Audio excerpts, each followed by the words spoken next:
تنور ہے, بھٹی جو ہوتی ہے نا تنور جس میں روٹی پکایا کرتے ہیں, تو وہ تنور ہے بہت بڑا اور اس کے اندر بہت نہایت سخت آگ جل رہی ہے اور اس کے اندر سے چیخنے چلانے کی آواز آ رہی ہے. اللہ کے رسول صلی اللہ علیہ وسلم دیکھا کہ وہ آگ جب بھڑکتی ہے تو وہ بھڑکتے بھڑکتے ان لوگوں کو لے کر اوپر آتی ہے اور بالکل کنارے پہ لا کر پھر وہ آگ فوراً نیچے چلی جاتی ہے اور وہ مرد اور عورتیں جو اس کے اندر وہ فوراً نیچے چلے جاتے ہیں اور وہ بھی ایسی حالت میں ننگے مرد ننگی عورتیں ہیں جن کو آگ جلا رہی ہے. فرمایا جبرائیل یہ کیا معاملہ ہے؟ فرمایا یا رسول اللہ یہ آپ کی امت کے وہ لوگ ہیں جو زنا کرتے تھے, آپ کی امت کے زناکار مرد اور زناکار عورتیں ہیں, آج اللہ کی طرف سے ان کو یہ عذاب دیا جا رہا ہے.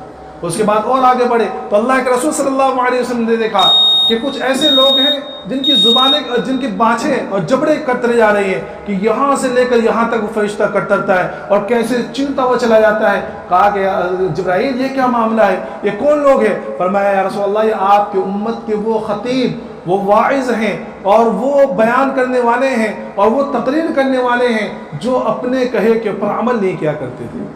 اور ایک روایت میں آتا ہے کہ یا رسول اللہ یہ وہ لوگ ہیں جو امت کے درمیان تفرقہ پھیلاتے تھے, یہ کافر یہ کافر یہ کافر یہ کافر, اور ان سے بات مت کرو, ان سے سلام مت کرو, یہ سلام کرنے سے تمہارے نکاح ٹوٹ جائیں گے, ان کے ہاتھ ملانے سے تمہارے نکاح ٹوٹ جائیں گے اور یہ ہو جائے گا. فرمایا یا رسول اللہ یہ آپ کی امت کے ایسے واعظ اور خطیب ہیں. اس کے بعد آگے بڑھے تو دیکھا ایک شخص ہے جس کا گلا دبایا جا رہا اور اتنی تیز سے اس کا گلا دبایا جا رہا ہے اس سے سانس پھول جاتا ہے اور بالکل مرنے کے قریب, اور اس کے بعد پھر گلا چھوڑ جاتا ہے. جب وہ پھر درست ہوتا ہے تو پھر اس کا گلا دبایا جاتا ہے. اللہ کے رسول صلی اللہ علیہ وسلم پوچھا کہ جبرائیل یہ کیا معاملہ, کون ہے یہ شخص؟ کہا کہ یا رسول اللہ یہ آپ کی امت کا وہ شخص ہے جو صبح میں نکلتا ہے تو اس کوئی بات سن لیتا ہے, سنی سنائی بات کو آگے پھیلاتا ہے اور لوگوں کے درمیان فساد پھیلاتا ہے, فساد والی باتیں کرتا ہے, لوگوں کے درمیان فتنہ پھیلاتا ہے. یہ آپ کی امت کے وہ لوگ ہیں, یہ آپ کی امت کا وہ شخص ہے. اس کے بعد آگے بڑھے, دیکھا کہ کچھ لوگوں کو ان کے سامنے گوشت رکھا ہوا ہے, ایک طرف جو ہے اچھا گوشت ہے, پاک گوشت, صاف ستھرا گوشت, اور ایک طرف جو ہے وہ سڑا ہوا گوشت ہے, کیڑے لگے ہوئے ہیں, اور وہ لوگ اچھے گوشت کو چھوڑ کر اور یہ کیڑے لگے ہوئے گوشت کو کھا رہے ہیں اور بدبودار گوشت کو کھا رہے ہیں. کہا کہ جبرائیل یہ کیا معاملہ؟ کہا کہ یا رسول اللہ یہ آپ کی امت کے وہ لوگ ہیں جو حلال کام کو چھوڑ کر اور حلال رزق کو چھوڑ کر حرام کے پیچھے بھاگا کرتے تھے اور حرام کاری کیا کرتے تھے اور حرام رزق کھایا کرتے تھے. یہ آپ کی امت کے وہ لوگ ہیں. تو اللہ کے رسول صلی اللہ علیہ وسلم کو یہ دکھلایا گیا کہ اس امت کے جو لوگ یہ عمل کریں گے تو ان کے ساتھ ساتھ یہ عذاب ہوگا دنیا کے اندر, آخرت کے اندر, قبر کے اندر بھی عذاب ہوگا, قیامت کے اندر بھی عذاب ہوگا. ایک شخص کو دیکھا اللہ کے رسول صلی اللہ علیہ وسلم نے کہ خون کی تالاب ہے, خون کے تالاب کے اندر وہ تیر رہا ہے اور تیرتے تیرتے جب دوسری طرف جاتا ہے تو وہاں ایک شخص بیٹھا ہوا اس کو پتھر مارتا ہے کہ چل نکل یہاں سے. وہ دوسری طرف جاتا ہے, ادھر سے ادھر ادھر سے ادھر ہو رہا ہے. اللہ کے رسول صلی اللہ علیہ وسلم پوچھا کہ جبرائیل یہ کون ہے؟ کہا کہ یا رسول اللہ یہ آپ کی امت کے سود خور ہیں. کون ہے؟ آپ کی امت کے سود خور ہیں کہ سود کے کھانے کے نتیجے میں اللہ رب العزت نے ان کو یہ عذاب میں مبتلا کر رکھا ہے. بہرحال یہ جہنم کے مشاہدات دیکھے. جب ایک جگہ پہنچے تو دیکھا کچھ لوگ ہیں جنہوں نے کھیتی کی اور کھیتی کر کے فوراً ان کی کھیتی پک کے تیار ہو گئی اور اس کے بعد جو اس کھیتی کا نتیجہ بار بار مل رہا ہے, بار بار کھیتی تیار ہو رہی ہے. اللہ کے رسول صلی اللہ علیہ وسلم پوچھا کہ جبرائیل یہ کون لوگ ہیں؟ کہنے لگے یا رسول اللہ یہ آپ کی امت کے نیک لوگ ہیں. کیا ہے؟ آپ کی امت کے نیک لوگ ہیں کہ جب انسان آپ کی امت کے لوگ نیکی کریں گے تو ان کو نیکی کا بدلہ اس طرح جلدی ملتا رہے گا اور بار بار ملتا رہے گا جیسے کہ کھیتی بار بار پیدا ہو رہی ہے. یہ سارے معاملات آپ نے دیکھے. اس کے بعد جو ہے آپ ساتویں آسمان سے اور تھوڑا آگے بڑھے اور ایک جگہ پہنچے جہاں ایک درخت ہے بیری کا جس کو سدرۃ المنتہا کہا جاتا ہے. کیا کہا جاتا ہے؟ سدرۃ المنتہا. یہ ایک بیری کا درخت ہے. اس درخت کی جڑ جو ہے یہ چھٹے آسمان پر, بلکہ بعض روایتوں کے اندر آتے ہیں کہ اس کی جو جڑ ہے یہ جنت الفردوس کی چھت ہے اور اس کی جو اوپر کا حصہ ہے وہ اللہ کے عرش کے نیچے تک پہنچا ہوا ہے. اللہ کے رسول صلی اللہ علیہ وسلم فرمایا کہ اس کے اوپر میں نے وہ نورانیت دیکھی, وہ جگمگاہٹ دیکھی کہ میں اس کو بیان نہیں کر سکتا. کہا کہ یہ ایسا درخت ہے جس کی ہر پتے کے اوپر ایک ایک فرشتہ جو اللہ کی عبادت کر رہا ہے, اللہ کی تسبیح میں مشغول ہے, ایک ایک پتے کے اوپر عجیب سے اس کے اوپر نورانیت. اللہ کے رسول صلی اللہ علیہ وسلم فرمایا کہ یہ وہ درخت ہے جس درخت کے اوپر جو ہے عالم خلق اور عالم امر ختم ہوتا ہے. مطلب کیا؟ مطلب یہ ہے کہ دنیا کے اندر سے جتنے بھی اعمال جاتے ہیں یہ وہاں جاتے ہیں اور وہاں سے دوسرے فرشتے لے کر وہاں سے آگے بڑھاتے ہیں وہ اللہ رب العزت تک. تو وہاں آسمان سے جو حکم آتا ہے وہ یہاں آتا ہے اور دنیا والے فرشتے وہاں سے لیتے ہیں. تو یہ دنیا اور جو عالم آخرت ہے اور عالم امر ہے جہاں سے حکم آ رہا ہے وہاں کا بالکل یہ سمجھیے آپ کہ یہاں ان کا میل ہوتا ہے, یہاں سنگم ہے. یہاں سدرۃ المنتہا کی جگہ پر, سدرۃ المنتہا پر اللہ کے رسول صلی اللہ علیہ وسلم نے حضرت جبرائیل علیہ السلام کو دوسری مرتبہ اپنی اصل حالت میں دیکھا, میرا اصل حالت میں دیکھا. اس کے بعد پھر وہاں سے اور آگے بڑھے اور یہی سدرۃ المنتہا کے جڑ سے جو ہے 4 نہریں نکل رہی ہیں. کتنی؟ 4 نہریں نکل رہی ہیں, 2 دنیا کے اندر اور 2 جنت کے اندر. جنت کی نہریں کون سی؟ ایک تو نہر کوثر ہے اور ایک بعض مفسر کہتے ہیں کہ نہر رحمت ہے اور بعض کہتے ہیں کہ نہر سلسبیل ہے. اور دنیا کے اندر جو نہر جو وہاں سے آ رہی ہے اور اس کا جو پڑنارا دنیا کے اندر ہے, ایک دریائے نیل اور ایک دریائے فرات. کون سے؟ دریائے نیل اور دریائے فرات. یہ جنت سے بہہ کر آ رہی ہے, ان کا پرنالہ یہاں گر رہا ہے. اس کے بعد اللہ کے رسول صلی اللہ علیہ وسلم سے وہاں سے آگے بڑھے. ایک مقام ایسا آیا کہ جہاں حضرت جبرائیل رک گئے. تو اللہ کے رسول صلی اللہ علیہ وسلم فرمایا کہ جبرائیل کیا بات ہے؟ کہا کہ یا رسول اللہ بس اب میری باؤنڈری ختم. تو اللہ کے رسول نے فرمایا کہ جبرائیل یہ کیا بات ہو گئی کہ یہ کیسے یار, یہ کیسے دوستی کے اس راستے میں ساتھ چھوڑ رہے ہو, چلو ساتھ میں چلتے ہیں. تو جبرائیل نے فرمایا کہ یا رسول اللہ اگر میں یہاں سے 1 انچ پہ آگے بڑھا, ذرہ برابر اگر آگے بڑھا تو اللہ کے نور کی تجلیات سے جل کر خاک ہو جاؤں گا. اب یہاں سے میرا کام نہیں, اب یہاں سے آپ کو جانا ہے. اللہ کے رسول صلی اللہ علیہ وسلم فرمایا کہ تو کوئی چارہ کار نہیں ہے. اللہ کے رسول وہاں سے آگے بڑھے اور آگے جو 70 پردے تجلیات کے تھے اللہ کے نور کے, وہ سارے پردے ہٹتے گئے. اللہ کے رسول صلی اللہ علیہ وسلم پھر وہ مقام قرب عطا ہوا جس کو قرآن نے فَكَانَ قَابَ قَوْسَيْنِ أَوْ أَدْنَىٰ کہ اللہ اور اس کے رسول وہاں کیا معاملہ ہوا, کیا باتیں ہوئی. یہ کسی کو وہ راز و نیاز کی باتیں ہیں جو اللہ اور اللہ کے رسول صلی اللہ علیہ وسلم کے سامنے ہوئی, آپس میں ہوئی. اور وہاں اللہ رب العزت نے اپنا دیدار اللہ کے رسول صلی اللہ علیہ وسلم کو کرایا. اور اللہ کے رسول صلی اللہ علیہ وسلم نے اللہ کا دیدار کیا اپنے آنکھوں سے. بعض لوگ اس کا انکار کرتے ہیں لیکن حقیقت صحیح راجح قول یہی کہ اللہ کے رسول صلی اللہ علیہ وسلم نے اپنی انہی آنکھوں کے ذریعے جو ہے اللہ کا دیدار کیا اور وہاں پھر اللہ سے ہم کلام ہوئے اور اللہ سے باتیں ہوئی. روایتوں کے اندر لکھا ہے کہ اللہ کے رسول صلی اللہ علیہ وسلم جب وہاں پہنچے اور بہت ساری بات ہوئی تو اللہ کے رسول صلی اللہ علیہ وسلم نے پھر اللہ کے بارگاہ میں پھر پیش کیا التحیات للہ والصلوات والطیبات کہ اللہ میں اپنی ساری قول عبادتیں, تمام مالی عبادتیں, تمام بدنی عبادتیں, ساری عبادتیں تیرے سپرد کرنے آیا ہوں. میری ساری عبادتیں صرف تیرے لیے ہیں, میں ساری عبادتیں تیرے لیے آیا ہوں, زبانی بھی, بدنی بھی, مالی عبادت بھی ساری تیرے لیے. جب یہ اللہ کے بارگاہ میں پیش کیا تو اللہ کی طرف سے بھی 3 انعام ملے. السلام علیکم ایھا النبی ورحمۃ اللہ وبرکاتہ کہ اے نبی جی آپ کے اوپر اللہ کی سلامتی ہو اور اللہ کی رحمت اور اس کی برکتیں ہوں. جب یہ کہا کہ قربان جائیے اللہ کے رسول صلی اللہ علیہ وسلم, کہ ہمیں اس بات کا احساس نہیں ہے کہ کتنی بڑی بات ہے کہ آج دنیا کے فانی عشق میں اگر ہم اپنے کسی محبوب سے ملنے جاتے ہو تو ساری دنیا کو بھول جاتے ہیں. ہم کہتے ہیں نا آپس میں کہ بس میں تجھ سے ملاقات کے لیے آتا ہوں تو سب کو بھول جاتا ہوں. یا کوئی شوہر جو ہے اپنی بیوی کے پاس بیٹھا ہوا ہے, راز و نیاز کی باتیں ہو رہی ہے تو ساری دنیا سے بے خبر ہو جاتا ہے. لیکن قربان جائیے اللہ کے رسول صلی اللہ علیہ وسلم کے کہ اللہ کا دیدار ہو رہا ہے اور اتنا اتنا اتنا اعلیٰ مقام ہے, لیکن ایسی جگہ پر ہی فوراً کہا السلام علینا وعلی عباد اللہ الصالحین کہ اللہ آپ کی سلامتی صرف ہم پر ہی نہیں ہو, ہم پر بھی ہو اور جو ہے آپ کے نیک بندوں پر بھی ہو. وہاں بھی اللہ کے رسول صلی اللہ علیہ وسلم ہمیں اپنی امت کو نہیں بھولے. جب یہ ماجرا دیکھا اور اپنی امت سے محبت دیکھی تو فوراً جبرائیل علیہ السلام نے کہا اشہد ان لا الہ الا اللہ واشہد ان محمد عبدہ ورسولہ کہ میں گواہی دیتا ہوں کہ اللہ کے علاوہ کوئی عبادت کے لائق نہیں, اور میں گواہی دیتا ہوں کہ اللہ کے رسول محمد صلی اللہ علیہ وسلم اللہ کے بندے اور اس کے رسول ہیں. اس کے بعد جب وہاں ملاقات ہوئی تو ملاقات سے واپسی پر اللہ کی طرف سے یہ آپ کو تحفہ عطا ہوا.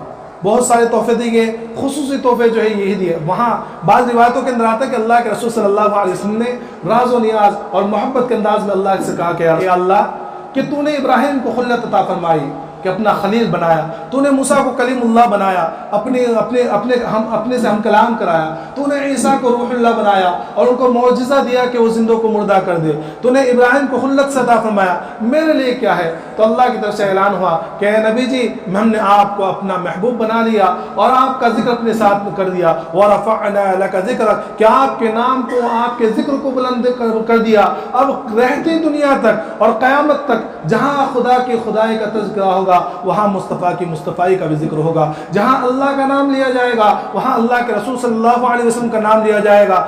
اللہ نے فرمایا کہ جب جس مجلس میں میرا تذکرہ ہوگا اس مجلس میں آپ کا بھی ذکر ہوگا۔ اس کے بعد پھر فرمایا کہ اللہ میں نے تو آپ سے معراج کر لی، میں نے آپ سے ملاقات کر لی، آپ کا دیدار کر لیا، میرے امتی یہ آپ سے ملاقات کیسے کر پائیں گے؟ وہ آپ سے ملاقات کیسے کر پائیں گے؟ وہ آپ سے بات کیسے کر پائیں گے؟ وہ اپنے مسائل کو آپ کے سامنے کیسے رکھ پائیں گے؟ کہا کہ یا رسول لیجئے یہ 50 نمازوں کا تحفہ ہے، آپ اپنی امت سے کہہ دیجئے گا کہ 50 مرتبہ دن میں مجھے یاد کرو، میں 50 مرتبہ ان کی آواز پر لبیک کہوں گا۔ اللہ کے رسول صلی اللہ علیہ وسلم بڑے خوش ہوئے کہ 50 مرتبہ میرے امتیوں کو ملاقات کا مشرف حاصل ہوگا، خوشی خوشی واپس آ رہے ہیں۔ چھٹے آسمان پر موسیٰ علیہ السلام سے ملاقات ہوئی، کہا کہ کیا بات ہے؟ بڑے خوش ہو، کہا کہ اللہ رب العزت نے 50 نمازوں کا تحفہ دیا ہے۔ کہنے لگے کہ 50 نماز نہیں کر پائیں گے، آپ کی امت کمزور ہیں، تھوڑا کم کرا لیجیے۔ اللہ کے رسول واپس گئے، 5 نمازیں کم ہوئی، کہا کہ اب بھی نہیں کر پائیں گے، 9 چکر لگے۔ 9 چکر لگانے کے بعد جب 5 نمازیں بچی تو موسیٰ علیہ السلام کہنے لگے کہ اے رسول اللہ صلی اللہ علیہ وسلم، اے محمد صلی اللہ علیہ وسلم، میری امت کے اوپر اللہ رب العزت نے منہ و سلوہ اتارا تھا، اور جو ہے اللہ رب العزت نے بہت سارے انعامات دیے تھے، طاقتور قوم تھی، لمبی لمبی عمریں تھی، 2 وقت کی نماز ادا نہیں کر پائے، آپ کی امت تو کمزور ہیں، نہیں ادا کر پائے گی۔ کہا کہ اے موسیٰ اب مجھے جاتے ہوئے شرم آتی ہے، اب مجھے جاتے ہوئے شرم آتی ہے، لے کر چل دیے۔ اللہ کی طرف سے غیب سے آواز آئی، ما یبدل القول لدی وما انا بظلام للعبید، کہ میرے پیارے حبیب کہ ہماری باتوں میں کوئی کمی بیشی نہیں ہوتی، ہماری باتوں کو بدلا نہیں جاتا، آپ کی امت 5 وقت کی نماز پڑھے گی، ثواب 50 نمازوں کا دوں گا۔ 5 وقت کی نماز اور ثواب 50 نمازوں کا۔ وہاں سے اللہ کے رسول صلی اللہ علیہ وسلم خوشی خوشی واپس آئے ہیں۔ یہ معراج کا تحفہ ہے اس امت کے لیے نمازیں۔ یہ آج جو اللہ ہم ناقدری کر رہے ہیں، کتنی بڑی ناقدری، کبھی بیٹھ کے صرف اتنی بات کو سوچ لیں کہ ہم لوگ کس کے تحفے کی ناقدری کر رہے ہیں، کہ تحفے لانے والا کون اور تحفہ دینے والا کون۔ کہ آج اگر ہمارا تحفہ کوئی لے کے جائے اور تحفہ واپس کر دے تو ہم زندگی میں بات نہیں کریں گے کہ یار میں نے تو اس کو اتنا بڑا تحفہ دیا تھا، میرے تحفے کو ٹھکرا دیا۔ وہ اللہ، وہ مالک الملک، وہ خالق جس نے ہمیں پیدا کیا، ہماری روزی کا ذمہ جس نے لے رکھا ہے، وہ مالک ملک تحفہ دے رہا ہے، اور وہ آقا مدنی جناب محمد مصطفیٰ صلی اللہ علیہ وسلم وہ تحفہ لا کر امت کو دے رہے ہیں، امت جو ہے ٹھکرا رہی ہے۔ صبح کی نمازیں غائب، شام کی نمازیں غائب، تجارتوں میں، سوتے ہوئے کاروبار میں نمازیں چھوڑی جا رہی ہیں۔ یہ اللہ کے تحفے کی ناقدری کر رہے ہیں ہم۔ اللہ کے رسول صلی اللہ علیہ وسلم جب دنیا کے اندر واپس آئے تو فرمایا، روایتوں کے اندر آتا ہے کہ اللہ کے رسول صلی اللہ علیہ وسلم فرماتے ہیں کہ میں راستے میں بہت سارے واقعات، پھر دیکھیں وقت بالکل ختم ہو رہا ہے، مجھے دوسری بات بھی کرنی ہے۔ جب واپس آئے تو دیکھا کہ جو بستر سے آپ اٹھ کے گئے تو بستر بالکل ویسے ہی گرم ہے ابھی تک، اور جو کنڈی ہل رہی تھی وہ کنڈی ویسے ہی ہل رہی ہے۔ کیوں؟ روایتوں کے اندر آتا ہے کہ علماء نے لکھا ہے کہ یہ اللہ کے رسول صلی اللہ علیہ وسلم چونکہ جانے کائنات ہیں، یہ کائنات کی جان ہے اللہ کے رسول صلی اللہ علیہ وسلم، جب اللہ کے رسول صلی اللہ علیہ وسلم اس دنیا سے چلے گئے تو کائنات کی جانیں نکل گئی، اللہ نے پورا نظام روک دیا، اس پورے نظام کو روک دیا، اور وہ ہزاروں سال کا سفر جو اللہ کے رسول صلی اللہ علیہ وسلم چند منٹوں کے اندر، چند گھنٹوں کے اندر کر آ گئے، وہ بالکل اس وقت تک پوری کائنات روکی ہوئی تھی۔ جب اللہ کے رسول واپس آئے تو کائنات کے اندر جان پڑ گئی، دوبارہ کائنات وہیں سے شروع ہوئی ہے۔ اس سے لوگوں کو بھائی یقین ہی نہیں آیا کہ ایسا بھی ہو سکتا ہے۔ جب صبح کا موقع آیا تو آپ نے لوگوں کو بتلایا، سارے لوگوں نے جو ہے تقدیر کی، سوائے ابو بکر صدیق رضی اللہ تعالیٰ کو۔ فوراً کہا کہ اگر میرے آقا نے اس طرح کہا ہے تو بالکل میں مانتا ہوں، اگر میرے آقا نے کہا، عقل تو کہتی ہے کہ نہیں ہو سکتا، لیکن چونکہ میرے آقا نے کہا ہے اور میرے آقا نے کہنا ہے تو میں بالکل تصدیق کرتا ہوں کہ ایسا ہوگا، اور ضرور ہوا ہوگا۔ فوراً اللہ کے رسول صلی اللہ علیہ وسلم سے دربار رسالت سے اعلان ہوتا ہے کہ آج کے بعد ابو بکر نہیں، ابو بکر صدیق ہے، صدیق کا لقب ملا پھر وہاں سے۔ یہ معراج کا واقعہ ہے، تو ہم لوگ معراج کو تو یاد رکھتے ہیں کہ بھائی معراج آنے والی ہے، معراج ہوئی ہے، روزے رکھنا ہے، حالانکہ روزے کو کوئی ثبوت نہیں ہے، پورے ذخیرے احادیث کے اندر رجب کے روزے کا کوئی ثبوت نہیں ہے۔ تو روزہ تو یاد رہا، لیکن اس کے اندر جو اصل تحفہ ملا ہے اس کو یاد کرنے کی ضرورت ہے کہ وہ نماز کا تحفہ ہے، سورہ بقرہ کا تحفہ ہے، قرآن کا تحفہ ہے۔ اللہ تبارک و تعالیٰ تمام کو معراج کے جو تحفے ملے ان تحفوں کی قدر کرنے کی توفیق عطا فرمائے، پابندی کے ساتھ خشوع و خضوع کے ساتھ نماز پڑھنے کی توفیق عطا فرمائے۔